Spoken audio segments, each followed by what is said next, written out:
Okay, सो हमारे पास Google का chart है, 5 मिनट टाइम फ्रेम है।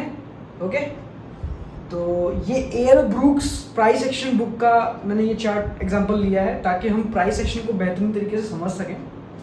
और चार्ट में आप देख सकते हैं कि ये पिछले दिन का प्राइस एक्शन है और ये न्यू डे का, यानी कि जून का जो पहला दिन है, ट्रेडिंग डे है, उसका प्राइस एक्शन है। यहाँ पे हमें क्या समझना है, सबसे हमारे लिए क्या ज़रूरी है कि ये जो बार्स कैंडल नंबर 1 2 3 4 5 6 7 8 9 10 इस तरीके से नंबरिंग की गई है कैंडल्स की। इसके अलावा यहाँ पे ट्रेंड लाइन ड्रॉ किया गया है, क्लीन 1 से 3 को मार्क करके एक ट्रेंड लाइन ड्रॉ है और सेकेंड नंबर कैंडल से थर्ड नंबर कैंडल को जोड़ के एक बार है, यानी एक ट्रेंड लाइन है, राइट। और साथ ही नीचे आप ये जो डॉटेड लाइन देख रहे हैं, ये क्या है? ये डॉटेड लाइन चैनल लाइन है। और ध्यान से देखें आप तो ये एक वेज है, इसको आप गूगल कर सकते हैं और वेज पैटर्न करके आप सर्च करेंगे। जो नॉर्मल पीपल और नॉर्मल ट्रेडर्स जो है उसको वेज पैटर्न, चार्ट पैटर्न नाम से जानते हैं और उसको उसी हिसाब से ट्रेड करते हैं। ट्रेड करने के लिए और प्राइस एक्शन जो होता है उस पर ट्रेड करने के लिए आपको कैंडल्स का समझना बहुत ज़रूरी है और उन प्राइस एक्शन का समझना बहुत ज़रूरी है। लेकिन हम इससे पहले यहाँ के प्राइस एक्शन और यहाँ के सेटअप्स के बारे में, हम सिग्नल्स के बारे में डिस्कस करें, इससे पहले हमारी ज़रूरी है थोड़ा सा जब ये दिन शुरू नहीं होगा उससे पहले का प्राइस एक्शन समझना। तो पिछले दिन का हाई, लो, ओपन, क्लोज हमारे लिए बहुत इंपॉर्टेंट होगा। इसके अलावा जो क्लोजिंग के वक्त प्राइस एक्शन हो रहा है, क्योंकि कई लोग जब डे क्लोज होता है तो पोजीशंस एग्जिट करते हैं, कुछ लोग नई पोजीशंस बनाते हैं और न्यू डे के लिए प्रिपरेशन करते हैं, राइट। तो आप पिछले दिन देख सकते हैं रेंज कैंडल्स थी, एक बुलिश कैंडल बनी, ब्रेकआउट होने की कोशिश किया गया बट फेल हो गया। नेक्स्ट कैंडल दिन के लो को तोड़ता है नीचे और ऊपर क्लोज हो जाता है। एंड नेक्स्ट डे यानी कि आज के ट्रेडिंग डे में, इसको हम आज का ट्रेडिंग डे बोल रहे हैं, गैप डाउन होता है, प्राइस एक्शन मोर नीचे की तरफ हमको मूव देखने को मिलता है बट अल्टीमेटली 5 मिनट की कैंडल ऊपर क्लोज होती है। देन एक स्मॉल इनसाइड कैंडल बनती है, नीचे की तरफ ब्रेक करने की कोशिश, लेकिन फेल होता है। ऊपर की तरफ भी जाता है तो एक बार फेल होता है, लेकिन एक कैंडल बनती है, ये ग्रीन कैंडल आप देख सकते हैं, उसको व्हाइट कैंडल यहाँ पे दिख रहा है बट ग्रीन कैंडल मतलब कलर के हिसाब से बुलिश कैंडल है। ये बुलिश कैंडल एक आउटसाइड कैंडल है। आउटसाइड कैंडल का मतलब बेसिकली क्या होता है, पिछली कैंडल के लो से नीचे करंट कैंडल का लो होगा और हाई के ऊपर उसका हाई होगा। तो ये हो गया एक आउटसाइड कैंडल। आउटसाइड कैंडल एक इंटरेस्टिंग कैंडल है, कंफ्यूजिंग कैंडल है। ये जहाँ बनता है हमारे लिए वो जगह बहुत ज़रूरी है, क्योंकि कई बार ये ट्रेंड को दर्शाता है बट कई बार ये थोड़ा कंफ्यूजन भी क्रिएट करता है। एक स्ट्रेंथ कैंडल की तरह भी इसको देखा जाता है। इसकी एक अलग ही स्टडी है जो कि हमको समझना बहुत ज़रूरी है। तो ये आउटसाइड कैंडल बनने के बाद आप देख रहे हैं एक 1 नंबर कैंडल जो कि ऊपर की तरफ ब्रेक करता है। मूविंग एवरेज से प्राइस बहुत देर तक दूर है तो इसकी स्ट्रेंथ, बेरिश स्ट्रेंथ ज़्यादा है, चांसेस आर हाई कि मार्केट ट्रेंड कंटिन्यू करेगा और डाउन जाएगा। वही होता है, मार्केट अच्छा ड्रॉप करता है। इसके बाद 2 लेग मूव आता है ऊपर की तरफ 2 नंबर कैंडल में। देन इस लो को ब्रीच करता है प्राइस, एक पुल बैक ऊपर की तरफ, और इसके बाद एक नीचे इस लो के नीचे टच करता है, न्यू लो बनाता है डे का। अगेन प्राइस ऊपर आता है, ट्रेंड लाइन को टच करता है, यहाँ मतलब ट्रेंड लाइन बनाने की एक दूसरा पॉइंट बनाता है और इसकी हाई के ऊपर ना जाकर प्राइस और नीचे लो को टेस्ट करता है। इससे हमारे पास एक वेज क्रिएट होता है, एक ट्रेंड लाइन क्रिएट होती है और मार्केट का हम सेंटिमेंट बेरिश समझ पा रहे हैं।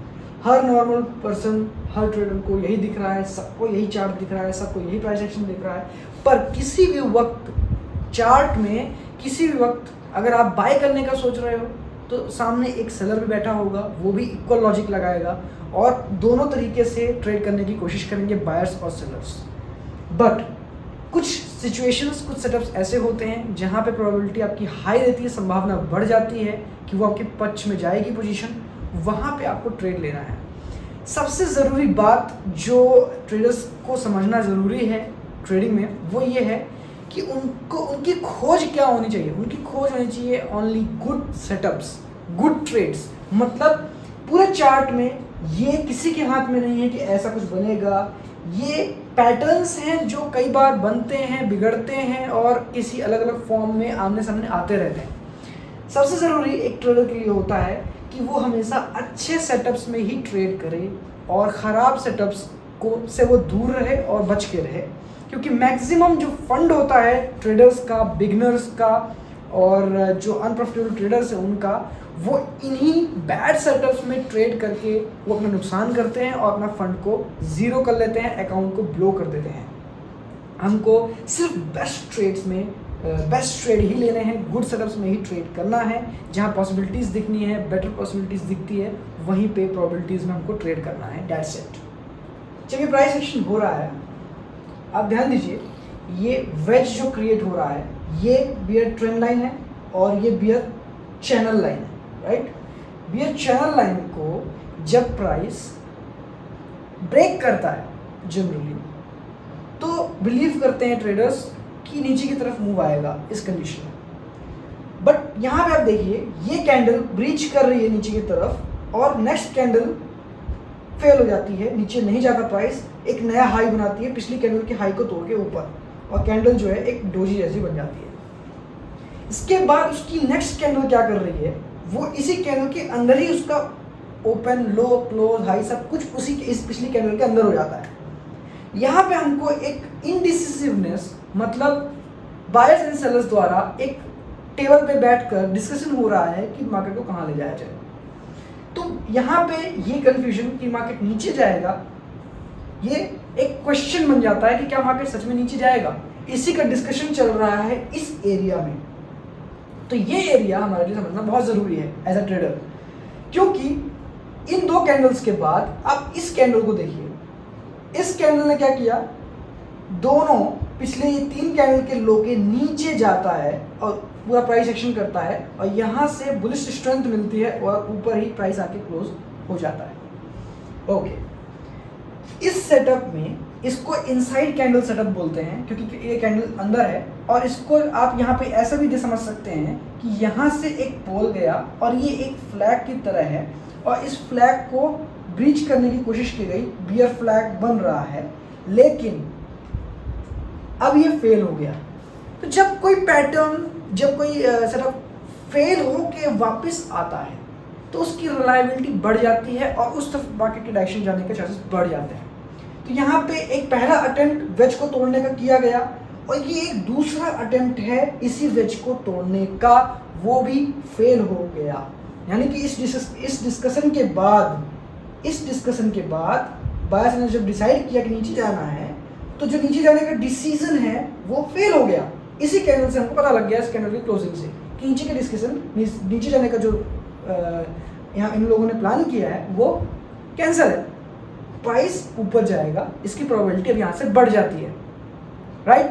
तो ये एक अच्छा सेटअप हो सकता है। वैसे अच्छा चीज़ नहीं है कि जब आप ये चूंकि ये एक इनसाइड कैंडल है और एक डोजी है, सबसे बड़ी बात ये डोजी कहलाती हैं, और डोजी खुद में एक 1 बार की ट्रेडिंग रेंज होती है। अगर आप इसी को छोटे टाइम फ्रेम में जाके देखेंगे तो एक रेंज जैसा दिखेगा। तो ये इस रेंज में कभी भी नीचे, रेंज में हम लोग क्या करते हैं, टॉप पे सेल करते हैं और नीचे बाय करते हैं। तो टॉप पे बाय नहीं करना चाहिए और बॉटम पे हमें सेल नहीं करना चाहिए ट्रेडिंग रेंज में, ये तो बनी बात है। लेकिन यहाँ पे वो कंटेक्स्ट समझने की कोशिश कीजिए। यहाँ पे प्राइस 2 अटेम्प्ट में फेल हो रहा है इस वेज बड़े चार्ट पैटर्न को क्रॉस करने के लिए, और बड़े चार्ट पैटर्न में जब प्राइस बेरिश हो रहा है उसको निगलेक्ट करने के लिए।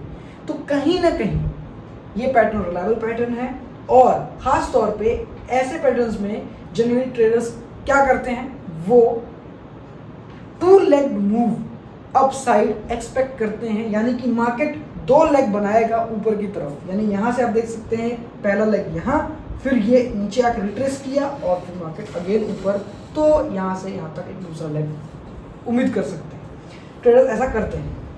लेकिन आप एक और इसको इस तरीके से भी ट्रेड किया जाता है, ये एक इनसाइड कैंडल सेटअप है जिसमें आप ऊपर की तरफ एक लॉन्ग ऑर्डर डालेंगे, नीचे की तरफ एक शॉर्ट ऑर्डर डालेंगे, और एक तरफ प्राइस ब्रेक करेगा और अगर वो फेल होता है तो वो दूसरी तरफ जाएगा और दूसरी तरफ जो ट्रेड लगा हुआ है वो एक ऑर्डर आपका ऐसा काम करेगा और एक आपका नई पोजीशन एग्जीक्यूट करेगा। फॉर एग्जांपल, अगर आप बहुत अर्ली एंट्री कर रहे हैं, यानी कि अगर आप यहीं पर एंट्री कर रहे हैं बिना इसका इंतज़ार किए कि ये कैंडल बने, तो आपका सेटअप जो मैंने अभी बताया उसके हिसाब से जाएगा। लेकिन अगर आप वेट करते हैं इस सेटअप का, तो यहाँ अलग तरीके से आप ट्रेड करेंगे। यहाँ आप लॉन्ग कर सकते हैं ताकि आपको ये मूव मिल सके टू फेल्ड का। लेकिन यहाँ पे अगर आप डबल ऑर्डर वाला ट्रेड करते हैं तो आपको ये कैंडल वेट करने का इंतजार नहीं करना पड़ेगा। उसको अग्रेसिव एंट्री बोलेंगे तो उसमें फेल होने का और आपका रिस्क बढ़ जाता है, क्योंकि एक साइड का आपको ऐसा लेना पड़ेगा। अब थोड़ा आगे बढ़ते हैं, तो ज़रा ध्यान दीजिएगा, ये जो ट्रेंड लाइन बनी है, प्राइस एक्शन का मतलब ही होता है कि प्राइस जो मूव कर रहा है वो कैसे मूव कर रहा है। कैंडल्स को ध्यान में रखते हुए आपको देखना है हर चीज़ें with respect to trend lines और ये सारी चीज़ें कि प्राइस मूव कैसे कहाँ कर रहा है, राइट। इसको देखते हुए थोड़ा आगे बढ़ते हैं। आप ध्यान से देखिए, इस मूव के बाद एक अच्छा बुलिश मूव आता है। तो ये जो कैंडल नंबर 5 है, इस पर तो आप गौर कीजिए। कैंडल नंबर 5 के बाद की भी कैंडल आप देखिए, प्राइस नीचे आता है और इसके ऊपर ऐसे बेसिकली नहीं जाता। इससे हम ये बता सकते हैं कि कितना मुश्किल हो रहा है प्राइस को इस ट्रेंड लाइन को ब्रेक करना। ट्रेंड लाइन का मतलब होता है, लोग इसको ट्रेंड लाइन बोलते ही इसीलिए हैं क्योंकि यहाँ पे लोअर हाइज और लोअर लोज बन रहे हैं और ये एक बियरिश ट्रेंड है। तो जब तक ये ट्रेंड लाइन ब्रेक नहीं होगा, लोगों के दिमाग में, ट्रेडर्स के दिमाग में ट्रेंड बियरिश रहेगा और मार्केट और नीचे के प्राइसेस तक जाएगा। पर जब ट्रेंड लाइन ब्रेक होता है तो सारे ट्रेडर्स अलर्ट मोड पे आ जाते हैं। बायर्स एंड सेलर्स के बीच में एक डिसीजन लेने की कैपेसिटी डेवलप होना शुरू हो जाती है और वो लोग सोचते हैं कि कहाँ, बायर्स सोचते हैं कि कहाँ अब हम आ सकते हैं, सेलर्स सोचते हैं कि अब हमें बने रहना चाहिए या बाहर हो जाना चाहिए या फिर हमें फिर से नई एंट्री ढूंढनी चाहिए, कहीं और ऊपर प्राइस आता है। तब ये सारे जो थॉट्स हैं वो प्राइस एक्शन को देखकर बायर्स एंड सेलर्स एक्शन लेते हैं। अभी ध्यान से देखिए, यहाँ 5 नंबर कैंडल्स इस ट्रेंड लाइन को बहुत मुश्किल से ब्रेक कर रही है, उसको थोड़ा ताकत लग रही है, मुश्किल से ब्रेक कर रही है, राइट। ओके, इसके बाद प्राइस रिएक्ट भी करता है, नीचे आता है, लेकिन ब्रेक तो कर रही है, इस बात को झुठला नहीं सकते। तो जब ब्रेक कर रही है तो पक्का पिछले स्विंग लो के पास बायर्स कोशिश करना शुरू करेंगे, मार्केट में कहीं ना कहीं एंट्रीज बनाने की कोशिश करेंगे और वो इंड्यूस होंगे बाय करने के लिए। इसके बाद आप देखिए, प्राइस नीचे आता है, इस लो को ब्रेक नहीं करता, यहाँ पे लो बनाता है और एक अच्छा बुलिश कैंडल बना देता है। और कुछ ही कैंडलों में आप देखिए, ये 7 कैंडल नंबर कितना मोमेंटम के साथ ऊपर आपको इस ट्रेंड लाइन के दिख रही है, राइट। तो ये हमको दिखाती है कि स्ट्रांगली ट्रेंड लाइन ब्रेक हो चुका है एंड ट्रेंड अब यहाँ से रिवर्स होने के चांसेस बढ़ जाते हैं। बट ध्यान में रखने वाली बात यह है कि ट्रेंड लाइन का टूटना कभी भी आपको श्योरिटी नहीं देता कि प्राइस का डायरेक्शन चेंज हो चुका है, मार्केट बियरिश से बुलिश हो चुका है। इस चीज़ का आपको वो गारंटी या कुछ भी नहीं देता।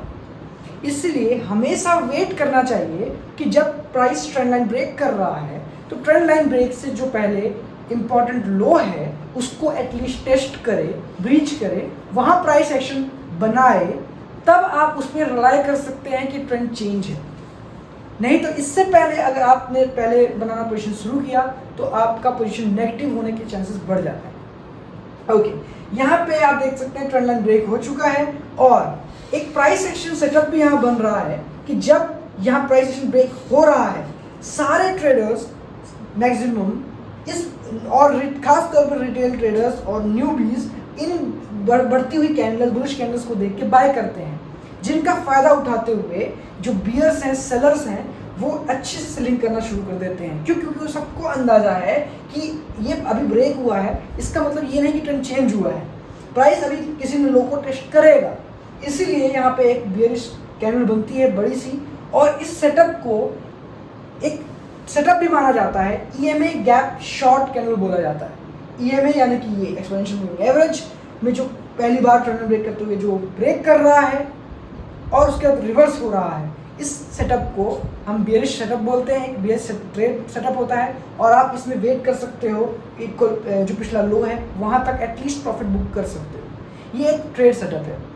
तो आप यहाँ पे देखिए इसने बहुत अच्छा काम भी किया, प्राइस एक्शन के हिसाब से प्राइस नीचे भी आया, लो को टेस्ट किया, इसके बाद आगे का मूव होता है। बार जो कैंडल नंबर 1 है, कैंडल नंबर 1 और कैंडल नंबर 3 ये एक जो ट्रेंड लाइन बना रहा है। सबसे पहले बार कैंडल नंबर 5 को देखिए तो आप ये देखोगे तो आपको ये ब्रेक होते नजर आएगा। तो जब ये ब्रेक कर रहा है ध्यान दीजिए कितना मुश्किल हो रहा है, इसको मुश्किल हो रहा है। अभी ये ईएमए देखिए ध्यान से, ईएमए को ब्रेक नहीं किया है तो लोग अभी भी थोड़ा बियरिश होंगे। डबल टॉप जो जैसा पैटर्न बना रहा है कैंडल नंबर 3 कैंडल नंबर 7 में, तो यहाँ पे ट्रेडर्स इस ब्रेक जो ईएमए को ब्रेक कर रहा है, बहुत सारे रिटेल ट्रेडर्स यहाँ पे बाय करेंगे उनका फ़ायदा उठाते हुए, चूंकि ये एक बार 3 के साथ डबल टॉप बना रहा है, यहाँ पे सेलर्स सेल कर रहे हैं। तो इसी को ईएमए गैप शॉर्ट सेटअप बोलते हैं, जिसको इस्तेमाल करके लोग, क्योंकि हमको ये चीज़ पता है कि ट्रेंड लाइन ब्रेक का मतलब ये नहीं होता कि मार्केट डायरेक्शन चेंज हो चुका है। वहाँ पे अभी भी जब तक वो पिछले लो को टेस्ट नहीं करता हम डायरेक्शन चेंज नहीं मानते। तो प्राइस ये यहाँ से जो बार कैंडल नंबर 4 है यहाँ तक एटलीस्ट हम लोग एक्सपेक्ट करते हैं कि प्राइस जो है आ सकता है। और यहाँ पे ये ब्रेक करने के बाद ही बायर्स एक्टिव होना शुरू हो जाते हैं और वो सोचते हैं कि अब कहीं ना कहीं मार्केट जो है वो रिवर्स हो सकता है। तो जो बुल्स हैं, बायर्स हैं, वो अपनी बाइंग पोजीशन स्टार्ट करते हैं इसी लोज के आसपास। तो यहाँ पे आप देखिए अब अपने पास बहुत सारी कॉन्फ्लुएंसेस हैं।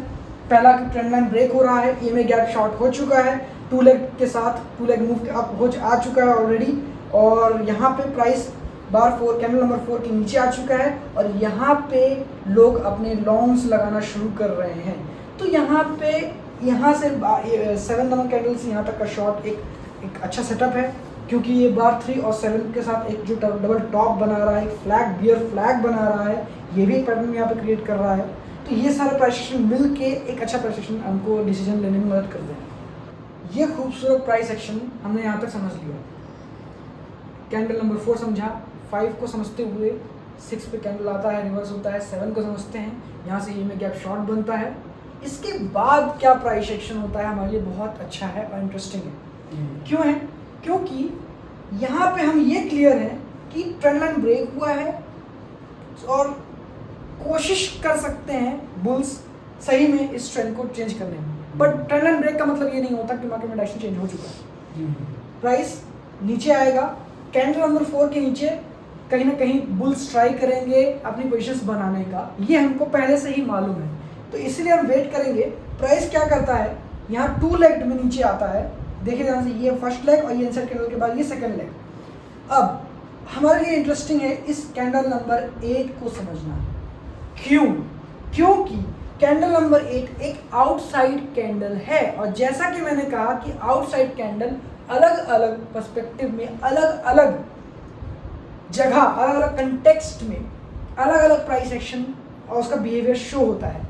तो यहाँ पे पहले बात तो आउटसाइड कैंडल का हमारे लिए क्लियर होना चाहिए दिमाग में कि लो पिछली कैंडल से नीचे होगा, हाई पिछली कैंडल के ऊपर होगा। ये आउटसाइड कैंडल बन गई। खास क्यों है हमारे लिए ये? क्योंकि ये कैंडल नंबर 4 के नीचे ब्रीच करता है, यानी कि दिन के लो के नीचे जा रहा है, दिन के लो के नीचे जा रहा है, और दिन के लो के नीचे जाने के बाद अगेन प्राइस ऊपर जाता है, पंप होता है और पिछली कैंडल के ऊपर क्लोजिंग करता है और हाई बनाता है। तो ये जो हमने एक थ्योरी दी कि प्राइस बार कैंडल नंबर 4 के नीचे जाके बुल्स आना स्टार्ट होंगे, बाइंग करना लोग स्टार्ट करेंगे ट्रेडर्स, वो यहाँ पे दिख रहा है। पर ध्यान रखने वाली बात ये, इस 8 नंबर कैंडल को बनकर हम एंट्री कर जाएं, लॉन्ग साइड बाय कर दें, ये यहाँ पे नहीं हमें करना चाहिए। ये क्यों करना चाहिए ये भी समझते हैं और नहीं करना चाहिए इसका भी रीजन समझते हैं। सबसे पहले क्यों करना चाहिए, मतलब कब करना चाहिए।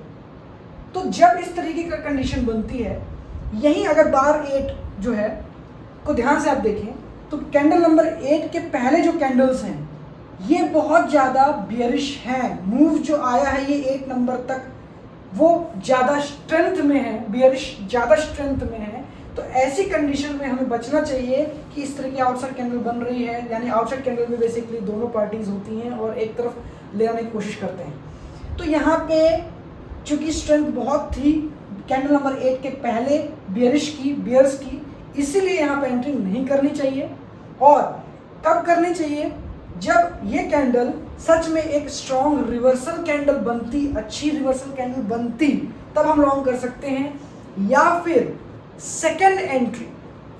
तो सेकेंड एंट्रीज के लिए हमको वेट कर सकते हैं, और खास तौर पे वेट कर सकते हैं अगर ये स्ट्रॉन्ग रिवर्सल कैंडल बनती, तो भी हम यहाँ पे एंट्री कर सकते हैं। दो तरीके से कर सकते हैं, लेकिन आउटसाइड कैंडल पे हम तब एंट्री कर सकते थे अगर आउटसाइड कैंडल के पहले जो मूव आया है, जो प्राइस एक्शन हुआ है, वो हमें ये शो करे कि बहुत ट्रेडर्स ट्रैप हो चुके हैं। अगर ट्रेडर्स ट्रैप हो गए तब हम इस कैंडल्स में एंट्रीज ले सकते हैं, सोच सकते हैं, क्योंकि एक आउटसाइड कैंडल भी एक एंट्री बार बन सकती है, पर कब? सिर्फ एक कंडीशन में, और वो है जब ट्रेडर्स ट्रैप हो। अगर नहीं है ट्रैप तो हमको वेट करना चाहिए, अगर ये एक अच्छा स्ट्रॉन्ग रिवर्सल कैंडल बनता, या फिर सेकेंड एंट्री का हमें वेट करना चाहिए। और अगर क्लैरिटी नहीं है, कुछ भी समझ में नहीं आ रहा, तो सबसे बेहतर चीज है वेट करना for more further price action. मतलब थोड़ा आगे का प्राइस एक्शन और होने दीजिए, तब आप ट्रेड लीजिए, ना कि आपको कोई जरूरी नहीं है कि आप तुरंत में ट्रेड मारिए। मार्केट में अपॉर्चुनिटीज बनी रहती है। कैंडल नंबर 8 के बाद का प्राइस एक्शन समझते हैं। यहाँ पे प्राइस देखिए, ये अगली कैंडल क्या कर रही है, ये ड्रॉप होती है, और यही जो नया लो बना है कैंडल नंबर 4 के नीचे, इस कैंडल के भी नीचे प्राइस जाता है और रिवर्स हो जाता है। कैंडल नंबर 9 में आप देखिए, ये और एकदम दिन का नया लो बनाता है और ऊपर जाके क्लोज हो जाता है। ये बनाता है आपके लिए सेकेंड एंट्री, दिन की सेकेंड एंट्री लॉन्ग, जो हम यहाँ पे लॉन्ग एक्सपेक्ट कर रहे हैं। 4 नंबर कैंडल के नीचे ब्रेक होने के बाद पूरे दिन हमने जो वेट कर रहे हैं कि अब एक अच्छा लॉन्ग सेटअप बनेगा और आप ट्रेड ले पाओगे एटलीस्ट 2 लेग्स अप, वो यहाँ पे आपका बन रहा है कैंडल नंबर 9 में। ये एक आउटसाइड कैंडल ये भी है, और यहाँ पे ये आउटसाइड कैंडल चूंकि सेकेंड एंट्री है, आप यहाँ पे रिलाई कर सकते हैं, और बहुत अच्छा सेटअप है। जैसे ये आप इसमें बाय करते हैं, आप 2 लेग अप एटलीस्ट उम्मीद करते हैं, और वो आपको देखने को मिल भी जाता है, और कहीं ना कहीं आपको ये एक अच्छा बेहतरीन सेटअप है। एक बेयरिश मार्केट के बाद एक लॉन्ग सेटअप, ये आप यहाँ पे मान सकते हैं। बार 8 कैंडल नंबर 8 आउटसाइड कैंडल के एंट्री के बाद हमने समझा था कि यहाँ पे बार 4 कैंडल नंबर 4 के नीचे जाने के बाद हम एक्सपेक्ट करते हैं कि प्राइस नीचे जाएगा कैंडल नंबर 4 के। इसके बाद हमको कम से कम यहाँ पे एक स्ट्रॉन्ग रिवर्सल कैंडल देखना चाहिए, या फिर सेकेंड एंट्रीज देखना चाहिए लॉन्ग करने के लिए, जो कि हमें यहाँ पे कैंडल नंबर 9 पे आइए आप। कैंडल नंबर 9 ये रही, ये भी एक आउटसाइड कैंडल है, बट इसके पहले जो कैंडल है, यहाँ पे जो लाइन खींची है, ये लाइन क्यों खींची है इसका रीजन समझते हैं। इस कैंडल की पहली वाली कैंडल ये, चूंकि कैंडल नंबर 9 एक एंट्री कैंडल है, इस कैंडल में आप एंट्री करेंगे, हम लोग ट्रेडर्स लॉन्ग करेंगे और इस ट्रेंड को रिवर्स होने के लिए एक अंदाज़ा लगाएंगे, और एटलीस्ट 2 लेग्स ऊपर का मूव तो उम्मीद करेंगे ही करेंगे, क्योंकि ये बहुत अच्छा लॉन्ग है। पूरे दिन का लो के नीचे गया है। इसके ये जो इस एंट्री बार के एक कैंडल पहले आती है सिग्नल कैंडल।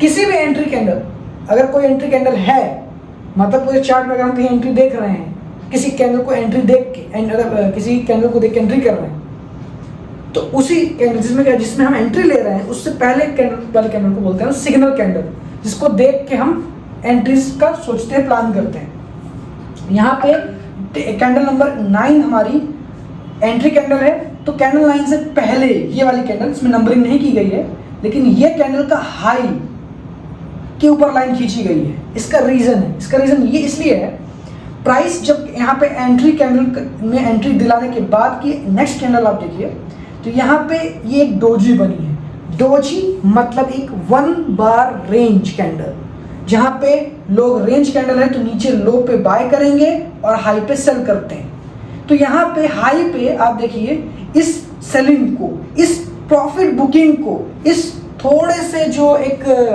इंड्यूस किया जाता है ट्रेडर्स को कुछ एक्शन करने के लिए, उसके कारण प्राइस नीचे आता है।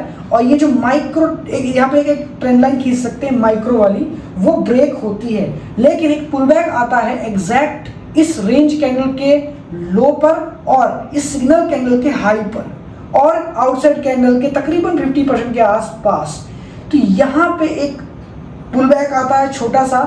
ये जो बियर कैंडल देख रही है, यहाँ पे ये जो अच्छी एंट्रीज में लोग बैठे हुए हैं बट उनको कॉन्फिडेंस नहीं आ रहा ट्रेड में, वो लोग, वो बायर्स यहाँ पे एग्जिट कर देते हैं और अब बारी आती है एक अच्छे लॉन्ग मूव की, जिसमें अब ट्रेडर्स छप चुके हैं, बाहर हो चुके हैं लॉन्ग बायर्स। अब मजबूत बायर्स, वीक हैंड्स यहाँ पे निकल चुके हैं। मजबूत जो बुल्स हैं वो अब प्राइस को ऊपर लेके जाते हैं और अब जो बचे हुए ट्रेडर्स हैं, बचे हुए बायर्स हैं, उनको लगता है कि प्राइस छूट रहा है, वो यहाँ पे अपना प्राइस वो उसको चेज करते हैं। ये कैंडल आपको दिख रही है कि इसमें बुल्स चेज कर रहे हैं प्राइस को, जो यहाँ पे एग्जिट हो गए और छूट गए, बाहर निकल गए। तो हमेशा इसका हमको जो अच्छी एंट्री के बाद एक सिग्निफिकेंट लो, फॉर एग्जांपल यहाँ पे मेजर रिवर्सल होने को आया है, तो यहाँ पे जब एक सिग्निफिकेंट लोअर लो की ब्रीच के बाद इस तरह का सेटअप बनता है, तो हमेशा ये जो सेकेंड एंट्री मतलब एक आपको एक और अपॉर्चुनिटी मिलती है pull back, first pull back जो आता है यहाँ पे, इसके इस मूवमेंट के बाद सबसे बड़ा मूव आता है, बुलिश मूव सबसे बड़ा आता है, इस तरीके के बाद मूव सबसे बड़ा आता है। तो ये चीज़ हमें मिस नहीं करना चाहिए। ये वो पॉइंट होता है जहाँ पे लोग ट्रेडर्स अपनी पोजीशंस को ऐड करते हैं, अपनी विनिंग पोजीशन में ऐड करते हैं, क्योंकि प्रॉफिटेबल ट्रेडर बनने के लिए एक मंत्र ये भी है कि आपको अपनी विनिंग पोजीशन में अपनी पोजीशंस ऐड करना चाहिए। यानी कि आप अगर सही डायरेक्शन को प्रेडिक्ट कर पा रहे हैं तो उस डायरेक्शन में आपको अपनी क्वांटिटीज थोड़ी थोड़ी बढ़ानी भी चाहिए। तो यहाँ पे आप अपनी क्वांटिटी ऐड करते हैं और आपका प्राइस ऊपर और जाता है और आपकी पोजीशन पक्ष में जाती है, आपकी डायरेक्शन में जाती है और आपको अच्छा प्रॉफिट देखने को मिलता है। तो ये इस चार्ट का पूरा आउटपुट था, प्राइस एक्शन था। अभी हम चलते हैं नेक्स्ट में।